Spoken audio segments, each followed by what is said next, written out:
I got 580 for verbal. DM, I got 660. QR, I got 680. AR, I got 750. And the total score was 2670 with an average of like 667.5. And the SG, I got band 2. So this year, yesterday, I got 610 for VR. And then a DM, I got 680.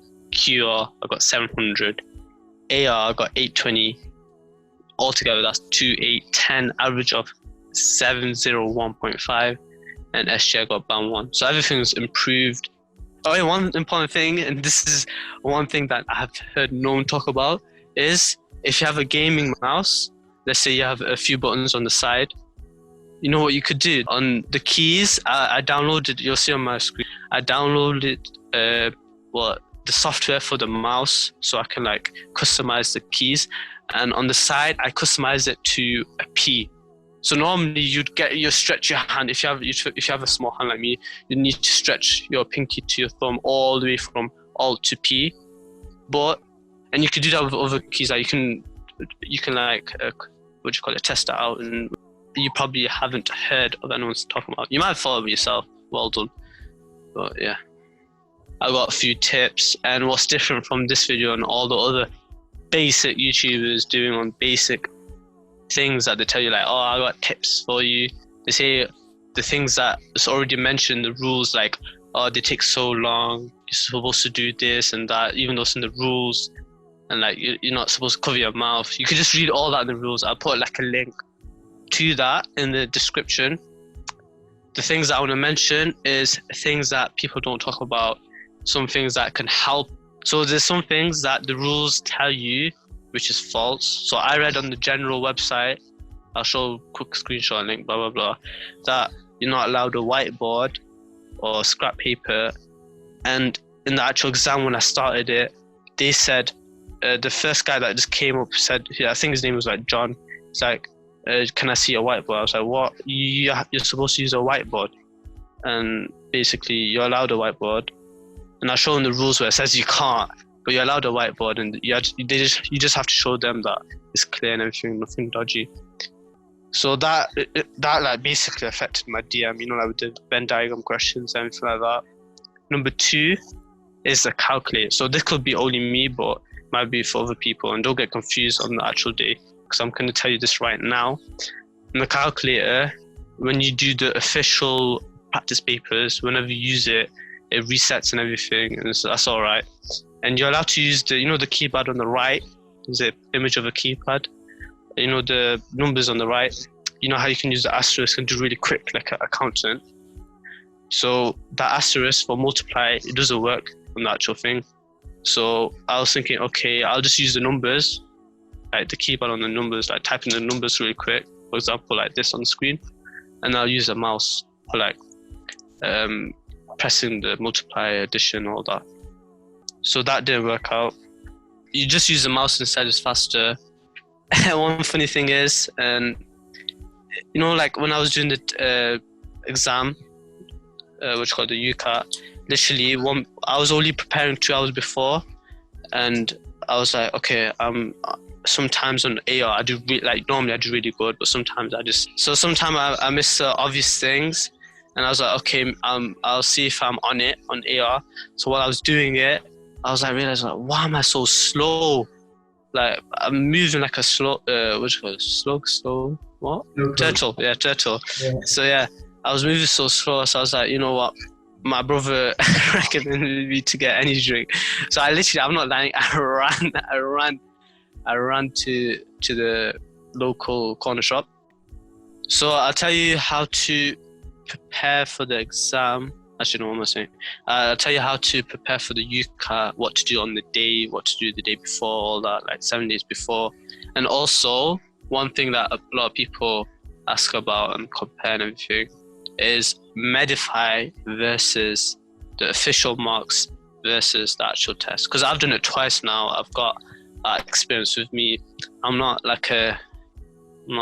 getting like average scores. I'm getting slightly above, but not that sick. You know, like them people get like 900 or whatever. But anyway, if you were to forget to bring a whiteboard, the thing that you use in the actual exam, it says that on the rules that you can use like a whiteboard, online whiteboard version. So I was like practicing an online version of that, but the actual thing is a Scratchpad. So a Scratchpad is useless. Literally all you can do on a Scratchpad is write numbers, like type in numbers. And the thing is, you want to open the Scratchpad first, then open the calculator, because if you open the calculator by doing Alt-C and then you open the Scratchpad, it just disappears. Like the calculator disappears. Like it's behind the Scratchpad. So it's kind of annoying. And then, yeah, setting it. I'll mention more things, but before I mention all of them, I want to let Solly ask a few questions. All right, so a good basis for the whole UCAT, much better than most people with their videos. Very basic, aren't they? Isn't it? Yeah, they're pretty basic. Like I was much more specific here. One question you mentioned before that you're going to compare between the UCAT actual exam, the UCAT official mocks, and Medify. Yeah. You go through each section first off briefly, and then compare the three. Yeah. Oh yeah. So I'll go more in depth. So let's start with VR. In the Medify, like when you do the marks and then you get like, let's say average, and it's like 630 and everything. And the actual thing, for some reason, when I was doing it, like on the day when I was doing it on 2019 and 2020, everything was just like too much to handle. Like for some reason, nothing was going to my brain. I'm not the type where I can't read. Like sometimes I do read books and that. When I was doing the VR, I was like, wow, I have to read over again and over again. I was like, I'm spending too much time. So a basic tip is, this is pretty basic. If you're spending like, let's say, if you're on a question, you're like, oh, see, they're doing that, just go next, skip it. The way you do VR is you want to answer 8% of the questions right at the start. So what you want to do is, okay, if there's a question about like sciencey stuff like biology and like nerve impulse and all the next level words, just skip it. Like if you're not good with them, just skip it straight away. So what you have to do, let's say like first 10 seconds, just skip. Like even if you skip 5 questions, like 5 sets of questions, just do it. Make sure you spend time on the sections where you think is your best, where you're best suited to. So you would try to, let's say you get, how long do you get in VR? You get like, how long do you get in VR? Let me check. You get, I think it's 21 minutes for 44 questions. Yeah, you get 21 minutes. What I would do, spend 19 minutes on 30 to 35 questions out of 44. Okay, 19 minutes. And then the remaining 2 minutes, you quickly answer all the other questions really fast. And the reason why it's 2 minutes, not like 30 seconds, is because sometimes when you like when you go really quickly, you don't want to just completely guess. You want to read it and see if you can like assume or like use your own knowledge to answer it. So like there was one question where it's like, like what type of volcanoes are there? And then there was one multiple choice question where it's like idol. No, it was like a synonym of idol, and it was clear that it shouldn't be there. So you, instead of just completely guessing it, you can like read it for 5 seconds, answer it, and then quickly go to the next one. So try to answer the remaining 14/9 questions in 2 minutes. So that's how you get a high score in VR. And with Medify, I already said Medify makes it so much easier. It's just maybe because on the day you're more this like high pressure, and if you're not that used to VR, then it's gonna be harder. The next one, decision making, it's basically the same. I can't really lie, it's basically the same. There's nothing else to say about it. It's just the way I would do DM is I would skip all the, like in the official exam, there's like very long text, and then they give you yes, no, yes, no, yes, no. Mm-hmm. So I just skipped them straight away. All of them I skipped. Venn diagrams I would usually skip unless if they look simple to do. Not the ones where like, if there's questions where it says like, listen carefully to this. If there's questions like where it says half of these people do this, and a triple of this do that, you know what I mean? Yeah, logical. I don't know if you've done them questions. Yeah, but like where you have to make your own Venn diagram. Oh yeah. I'll put a question on screen how it looks like, but where you have to make your own Venn diagram and like answer. Yeah, one question that I remember is to do with some doctors are parents, some parents are students. Oh, not that. There, answer them any day. Answer them. I'm talking about. It's not really on Medify. That's the thing. You'll have to do the official practice papers. It was there, and it said some are graduates. So then it had to, and then some are children. No, not that. They're simple. I'm talking about numbers, like Venn diagrams with numbers. Like let's say, altogether there's 800 people. Half the people do one type of course. A triple of that. No, not a triple of that. A quarter of that do all 3 types of courses, and you have to literally. There's like the multiple choice answers. There's like Venn diagrams with numbers in each little section. So that's going to take you a long time. I'll just skip that straight away. I'll just leave that to either if you have extra time at the end where you can try to answer it, or guessing it. What would be the questions in decision making to just look for and make sure you get them done? Yeah, so the ones that you said, so like all doctors attend this, some doctors are females, like that. Try, like, if the question looks short, always try to answer them straight away. And also, another thing with Venn diagrams, if you don't have a whiteboard, it's going to be pretty hard. So I left it at the end because I don't have a whiteboard and the Scratchpad's useless. So I left it at the end and I tried to do it in my head, and I can like give some tips on how to do it. So actually, to be honest, they're like, if you have Medify, the Medify can explain that for you. There's no point explaining that in this video. Are we done with DM, do you think? DM, yeah, that's covered. It's basically the same as the official one. And then it's just I talked about the whiteboard. The Medify is pretty much the same as the official marks, which is pretty much the same as the actual exam. Yeah, but I said that official one has a few different ones where like I just told you like 800 and half of these do both courses. So last thing to do. Kia. What? Last thing to do with decision making is in terms of variance of questions, different types. Is there an equal spread in terms of Medify compared to official compared to actual exam? Is there like many more syllogisms in one paper compared to another? I forgot what those are. I don't really know the terms. If I were to see it, then I don't know what you mean. Yeah, so for example, it doesn't matter what type of question. To do with any type of question, is there an equal amount, let's say 5 logic puzzles in one paper? When I was doing it, or is it?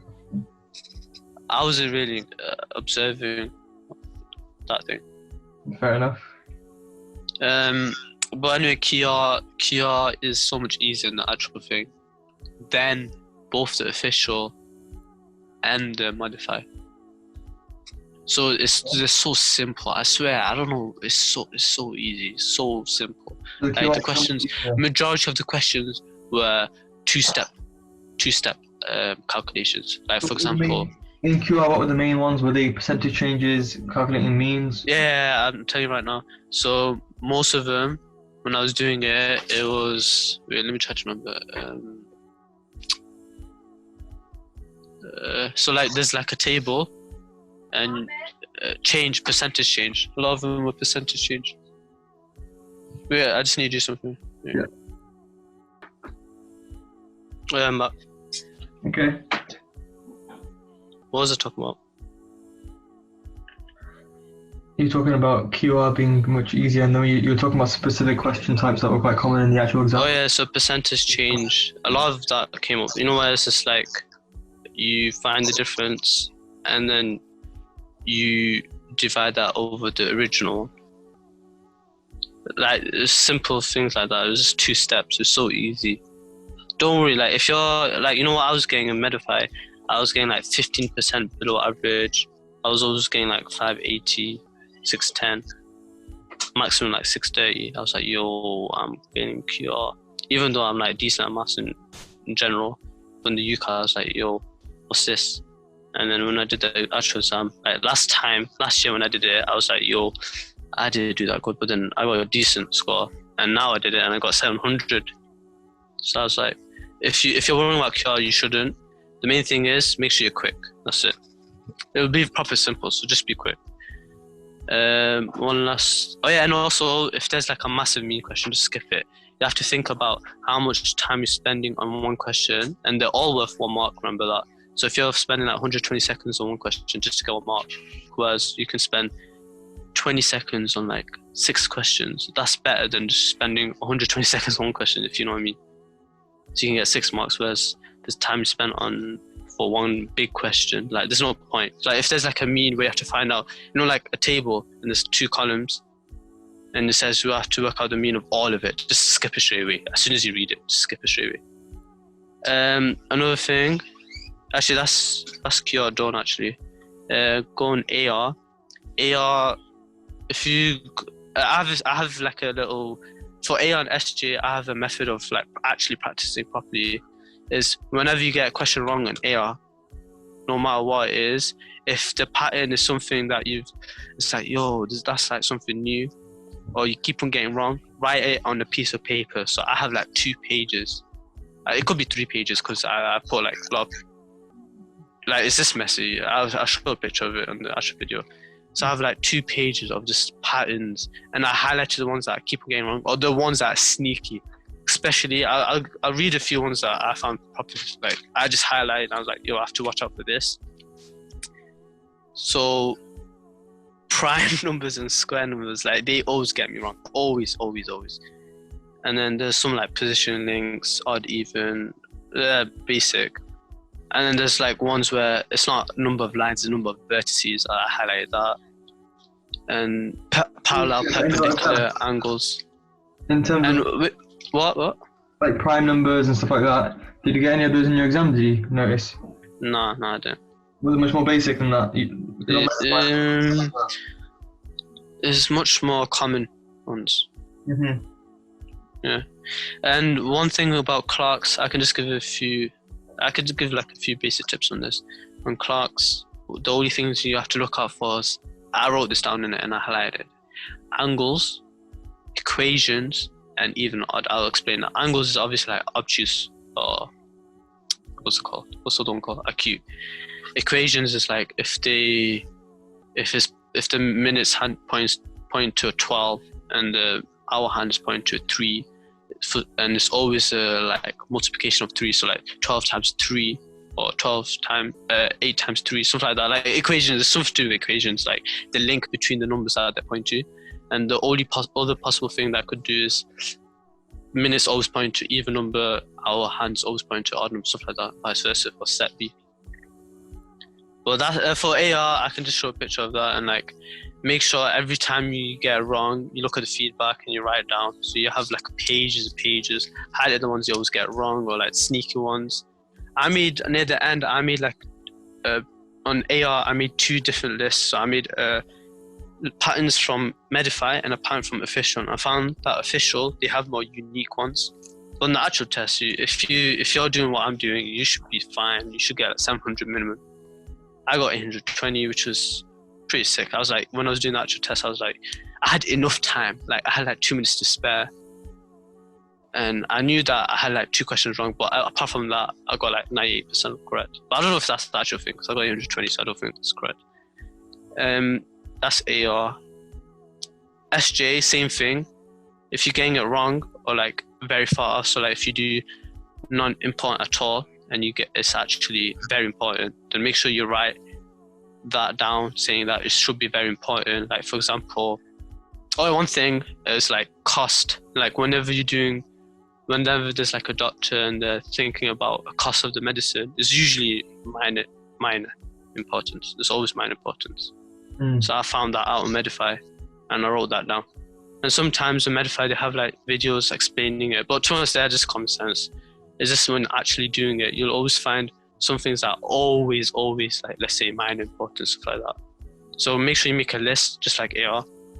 So Sully's exam is in 8 days. So if I were you, if your exam is also in 8 days or 4 days, get a piece of paper right now.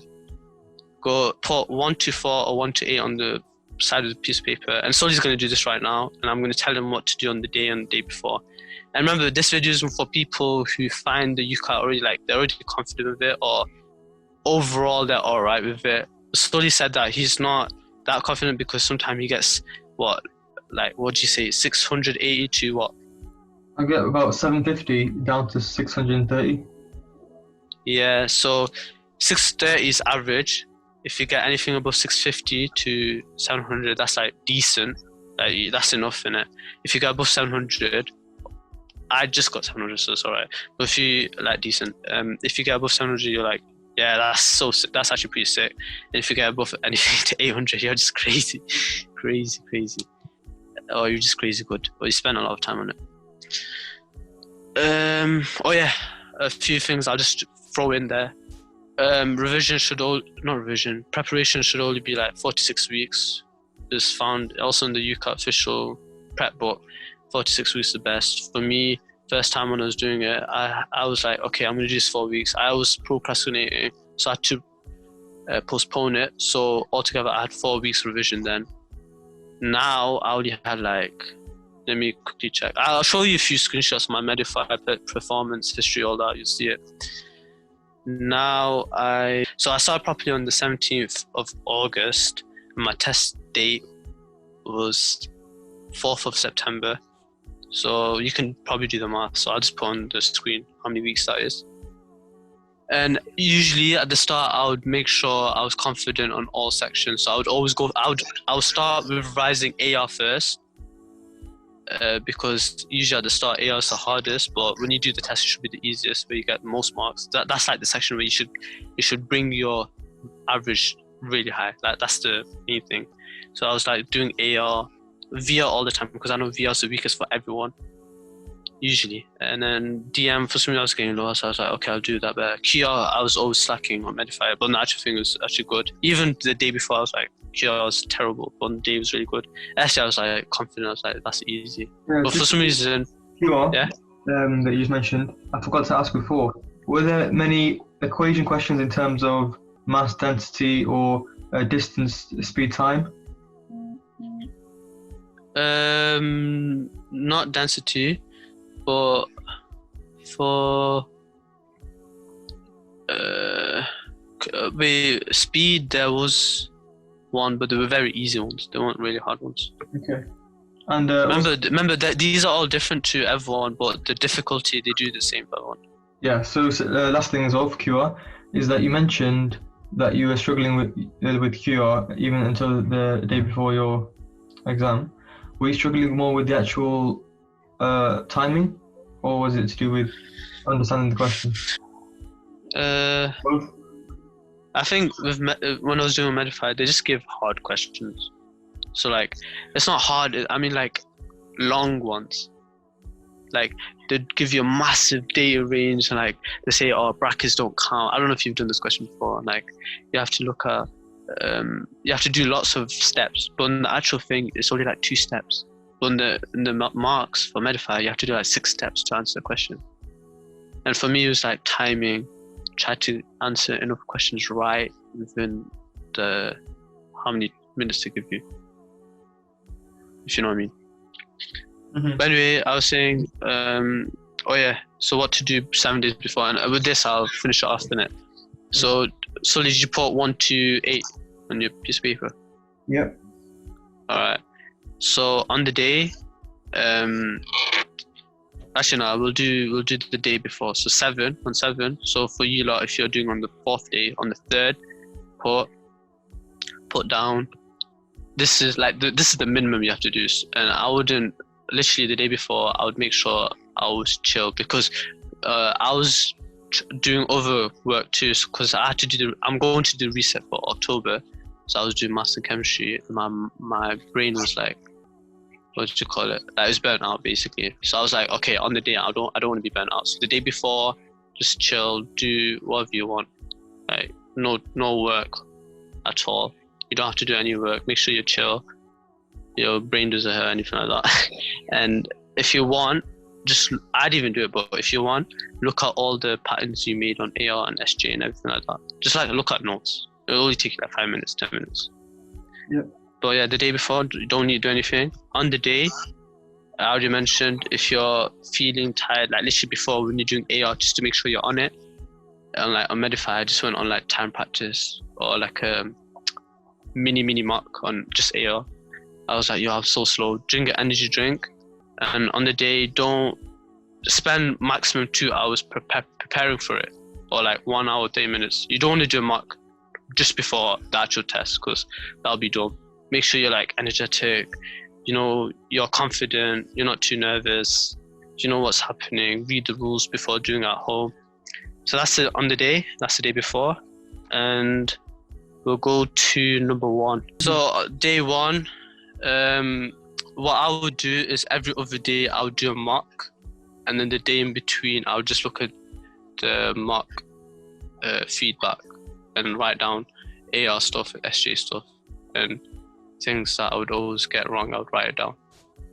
So that's what I would do. So like for example, yours is 1 to 8. So 1, do a mock. Number 2, don't do a mock, just look at the feedback of the mock and write down all the notes. On day 3, do another mock, like that, you know what I mean? But the thing is, what I did was 4 mocks before the test. So I'll show you on the screen what I mean. 4 mocks before the test, do the mocks from the official UCAT practice papers. So the last mock you should do, it should end on day 6, if I'm correct. So on day 6, do practice paper D. Make sure you give it your all, and then look at the feedback. Every time you should do better in each mock. Okay? Mm-hmm. So yeah, that's it. What about for day 2, 3, and 4? The same thing as day 1, every other day? Going over every other day. So day 1, do a mock. Day 2, just look at the feedback. Day 3. You don't want to do it every day, don't burn yourself out. Mm-hmm. And for me, I'll just show a few like screenshots on Medify and everything like that. So what I did, like how many questions I've done. in terms of Yeah. apart from mock, which obviously is 2 hours each, how long would you recommend in terms of timing practicing, like not mocks? Oh, I would do that before the week. Like I wouldn't do that in the week. You know, I said 1 to 8. Yeah. I wouldn't do any of them in that. I'll just do all of them. I'll just do so much as I can every day. Like let's say 4, 6. If you're doing 6 weeks, 6 to 5 weeks before. Yeah. I mean 6 to 1 week. So don't do on the last week. Do on the 6th to the second last week. Okay. Yeah. Until you're confident with each section. Yeah. And if I forgot anything here, I'll just mention in the video, so it doesn't matter. Sorted. So yeah. Record it. Huh? I forgot to record it. Funny guy.